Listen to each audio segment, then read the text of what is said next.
你放手！你太小看我们家龟。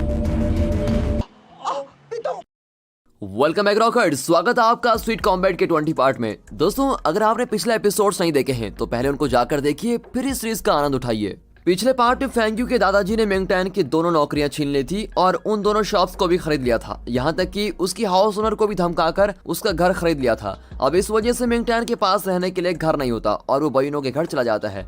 अब इस पार्ट की शुरुआत में बयूनो के घर 3 आदमी आते हैं। वे कहते हैं कि हम एक बड़ी कंपनी से आ रहे हैं और हम आपके होटल और घर को अच्छे दाम पर खरीदना चाहते हैं। बयूनो की माँ समझ जाती है कि ये उसी बड़े आदमी का काम होगा। वो उनको खूब डांटती है कि मेरे होटल और घर को खरीदने वाले तुम होते कौन हो, लेकिन बदले में वो बहनों की माँ से लड़ने लगते हैं कि बचने के अलावा तुम्हारे पास और कोई रास्ता नहीं है।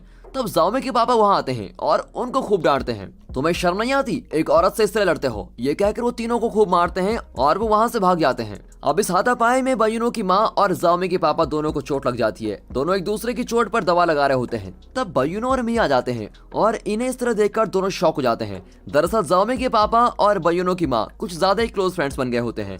मिया पूछती है कि आप दोनों को चोट कैसे लगी। फिर वो उनको पूरी बात बताते हैं और उन आदमियों का कार्ड उनको दिखाते हैं। अब उस पर फैंग कॉर्पोरेशन का नाम होता है और ये दोनों समझ जाते हैं कि फेंग्यू के दादाजी ने ही ये सब काम किया है। ये सब फेंग्यू की वजह से ही हुआ है। ये कहकर मिया बहुत ही गुस्सा होकर चली जाती है। अब अगले सीन में फेंग्यू मिंगटैन के घर जाती है, लेकिन हाउस ओनर कहती है कि मिंगटैन ये घर खाली कर चुका है। फेंग्यू चौंक जाती है कि मिंगटैन ने मुझको क्यों नहीं बताया और तब मिया उसको कॉल करती है। मिया फेंग्यू से मिलती है और कहती है कि तुम्हारी वजह से मिंगटैन को ये सब झेलना पड़ रहा है। तुम्हारे दादाजी ने उसको बेघर कर दिया। इस तरह वो फेंग्यू को बहुत ही डांटती है। अपने दादाजी के बारे में ये सब सुनकर फेंग्यू एकदम गुस्से में वहां से चली जाती है और फिर वो सीधे दादाजी के पास जाती है और कहती है कि क्या आपके अंदर इंसानियत नाम की कोई चीज है कि नहीं? मिंगटैन के साथ आप ऐसा क्यों कर रहे हैं? दादाजी कहते हैं कि मेरे पास और कोई रास्ता नहीं था बेटी। मैंने उसको एक ऑफर दिया लेकिन उसने मेरा ऑफर लेने से इनकार कर दिया, इसीलिए मुझको ये सब करना पड़ा और ये सब मैंने तुम्हारी भलाई के लिए तो किया है। अब फेंग्यू अपना गुस्सा कंट्रोल नहीं कर पाती और पूछती है कि आज तक आपने मेरी भलाई के लिए किया क्या है? अंकल जी मुझसे कितना प्यार करते थे, मेरा कितना ख्याल रखते थे, लेकिन आपने उनके साथ क्या किया? उन्हें नौकरी से निकाल दिया। इस वजह से उन्हें बॉक्सिंग फिर से शुरू करनी पड़ी और टूर्नामेंट में वो मारे भी गए, लेकिन तब भी आपका दिल नहीं पिघला। उस दिन भी आपने यही कहा था कि आपने अंकल जी को स्ट्रांग बनाने के लिए उनको नौकरी से निकाल दिया था। अगर आपने वैसा नहीं किया होता तो आज मेरे अंकल जिंदा होते।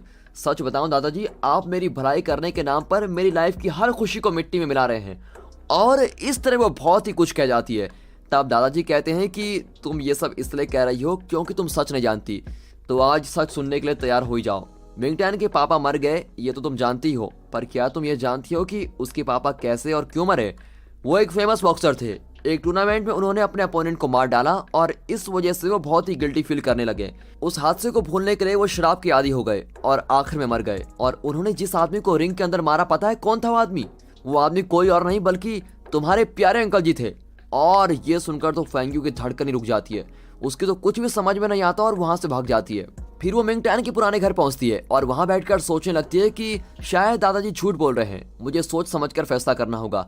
और तब मिंगटैन फेंग्यू को ढूंढता हुआ वहां पर आता है। वो कहता है कि फेंग जोयू ने मुझे बताया कि तुम फिर से दादाजी से लड़कर आई हो। तुम ऐसा क्यों कर रही हो? मैं अपनी प्रॉब्लम्स को खुद ही ठीक कर लूंगा, तुम प्लीज दादाजी से माफी मांग लो। तब फेंग्यू पूछती है कि क्या तुम्हारे पापा एक बॉक्सर थे? अब मिंगटैन समझ नहीं पाता कि ये सवाल क्यों कर रही है। हाँ, मेरे पापा बॉक्सर थे। और अब फेंग्यू को डर लगने लगता है। और क्या तुम्हारे पापा ने आखिरी मैच दूसरे स्टेट में जाकर खेला था? क्या उन्होंने डेथ स्ट्राइक मूवमेंट से अपने अपोनेंट को मार डाला था? और यहाँ मिंगटैन हैरान होता है कि ये इन बातों को कैसे जानती है और इस वक्त अचानक ये सब क्यों पूछ रही है। वो कहता है कि हाँ, ये सब कुछ ठीक है। अब फेंग्यू से अपना गुस्सा कंट्रोल नहीं होता और वो तुरंत वहां से जाने लगती है। मिंगटैन उसका हाथ पकड़कर पूछता है कि तुम ये सब क्यों पूछ रही हो और इस बात पर इतना गुस्सा क्यों हो रही हो?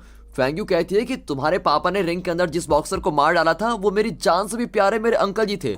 और ये कहकर वो रोने लगती है और वहां से भाग जाती है और मिंगटैन को बहुत ही बुरा लगता है। फेंग्यू रोती हुई घर पहुंचती है। उसकी हालत देखकर फेंग जोई उसको एक कमरे में लेके जाता है। फिर वो दादाजी से आर्ग्यू करता है कि बहुत साल बाद दीदी इतनी खुश थी, लेकिन आपने न जाने उससे क्या कहा और वो फिर से उसको रुला दिया है। मैंने कभी नहीं सोचा था कि आप इतना बुरा काम कर सकते हैं।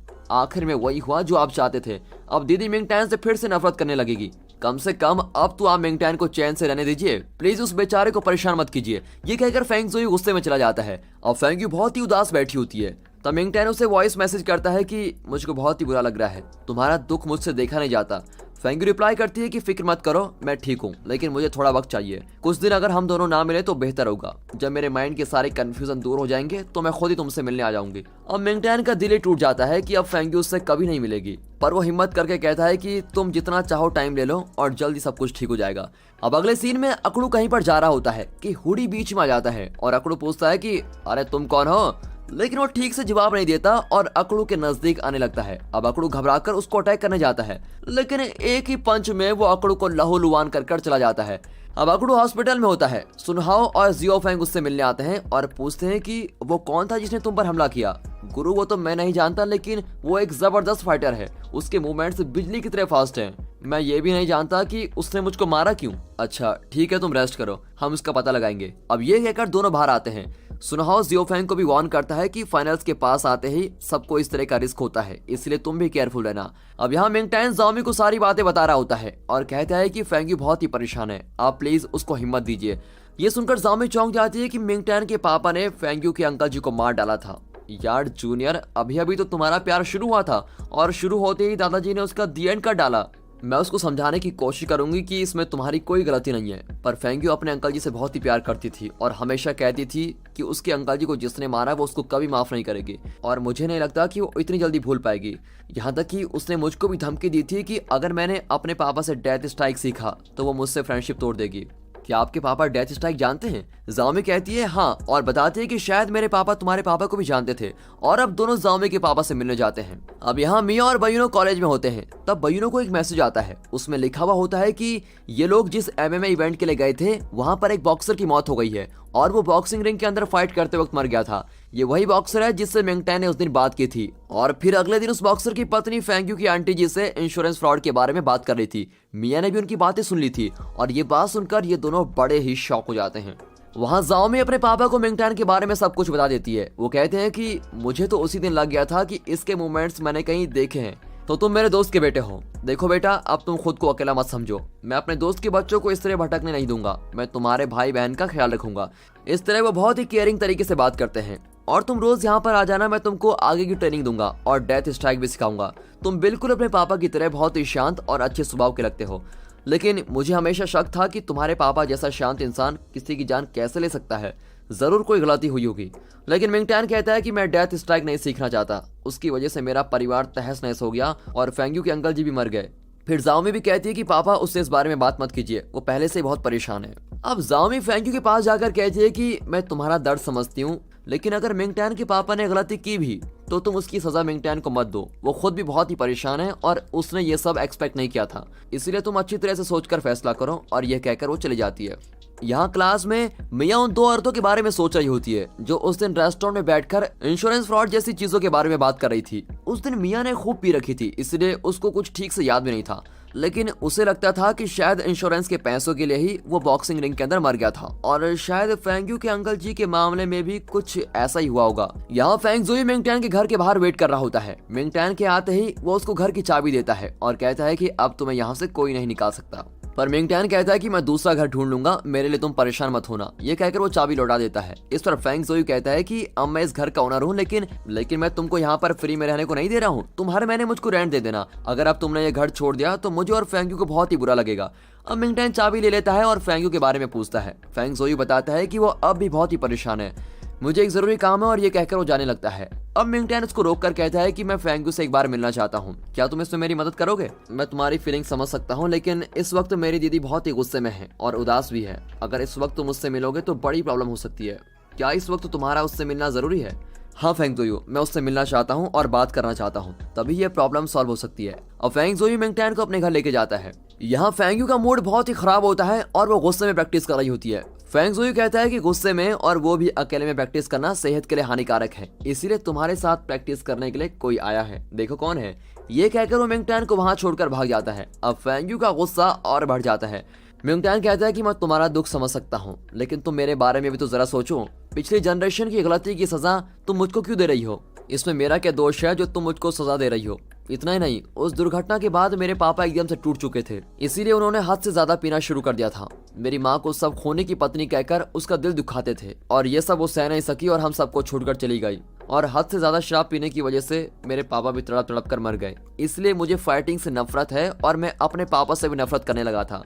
इसलिए बहुत ही मुश्किलों के बीच मेरी लाइफ चल रही थी और तब मेरी लाइफ में एक दिन तुम आई। तुमने मुझको फाइट सीखने को कहा, मुझे बताया कि इस तरह शांत रहने से कोई मेरा फायदा उठा लेगा और मुझको परेशान करेगा। और तुम्हारे कहने पर मैंने बॉक्सिंग सीखी और तब से मेरी लाइफ भी चेंज होने लगी। मुझे तुम मिल गई तो लगा कि मेरी लाइफ का भी कोई मतलब है। पर अब तुम्हें इस तरह से दुखी और परेशान देखकर मुझसे रहा नहीं जाता। इस बुरे वक्त में मैं तुमसे अलग नहीं होना चाहता। चाहे जो भी हो जाए, हम दोनों को साथ मिलकर उसको फेस करना है। अब इस तरह मिंग टैन बहुत ही इमोशनल हो जाता है और फेंग्यू भी सोचने लगती है। अब अगले सीन में मिंग टैन उसी पुराने घर में लौट आता है। सब उसकी मदद करते हैं और फेंग्यू भी उसके घर पर आई होती है। लगता है फेंग्यू का गुस्सा कम हो गया है। यहाँ सुनहाओ जाओमी के घर के बाहर वेट कर रहा होता है। जाओमी बाहर आती है लेकिन सुनहाओ को देखकर घर के अंदर चली जाती है। सुनहाओ उसके पीछे जाता है और कहता है कि अकुड़ू को किसी ने मारा है और वो हॉस्पिटल में है। इस पर जाओमी कहती है कि उसके साथ तो ऐसे ही होना था, वो हर किसी को मारता फिरता था, जरूर उनमें से किसी ने बदला लिया होगा। सुनहाओ कहता है कि मैंने उसका पता लगा लिया है, वो किसी दूसरे कॉलेज का लड़का है जो टूर्नामेंट के फाइनल्स के लिए सिलेक्ट हो गया है। और एक दिन उस लड़के ने मुझे भी फाइट करने के लिए उकसाया लेकिन मैंने मना कर दिया था और उसी बात का गुस्सा उसने अकुड़ू पर निकाला है। वो लड़का बहुत ही स्ट्रांग है, इसलिए तुम भी जरा अलर्ट रहना। और ये बताने मैं यहाँ पर आया था। तभी अचानक टेबल के पीछे से जाओमी के पापा उठते हैं और पूछते हैं, क्या तुम दोनों में फिर से सुलह हो गई? जाओमी पापा को डांट कर अंदर भाग जाती है। अब सुनहाओ उनसे कहता है कि जाओमी का ध्यान रखें। फिर वो बाहर आ जाता है लेकिन अब हुडी सुनहाओ को फॉलो करने लगता है। और फिर कुछ देर बाद सुनहाओ को पता चल जाता है और वो उससे डायरेक्टली कहता है कि तुमने मुझसे फाइट करने के बजाय अकुड़ू को मारा है, हिम्मत है तो अभी इसी वक्त मेरे साथ फाइट करो। और ये कहकर वो रेडी हो जाता है। अब हुडी इसी मौके का इंतजार कर रहा था और वो झट से सुनहाओ की नाक पर अटैक करता है और सुनहाओ एक सेकंड के लिए अपना होश खो देता है और उसकी नाक से खून बहने लगता है। अब वो डगमगा जाता है लेकिन फिर भी खड़ा रहता है। और दोस्तों इसी के साथ ये पार्ट यहाँ पर खत्म होता है। लेकिन कल का पार्ट मिस मत करना क्योंकि कल हम इसका फाइनल मैच देखने वाले हैं। एंड फ्रेंड्स, अगर ये वीडियो आपको पसंद आई हो तो इसे लाइक कीजिए और चैनल को सब्सक्राइब करना मत भूलिए। इस सीरीज की वीडियोस को शेयर भी कीजिए ताकि ज्यादा से ज्यादा लोगों तक इसका मजा जा सके। बाकी मिलते हैं अगली वीडियो में, तब तक के लिए गुड बाय, अपना ख्याल रखिए and finally thanks for watching.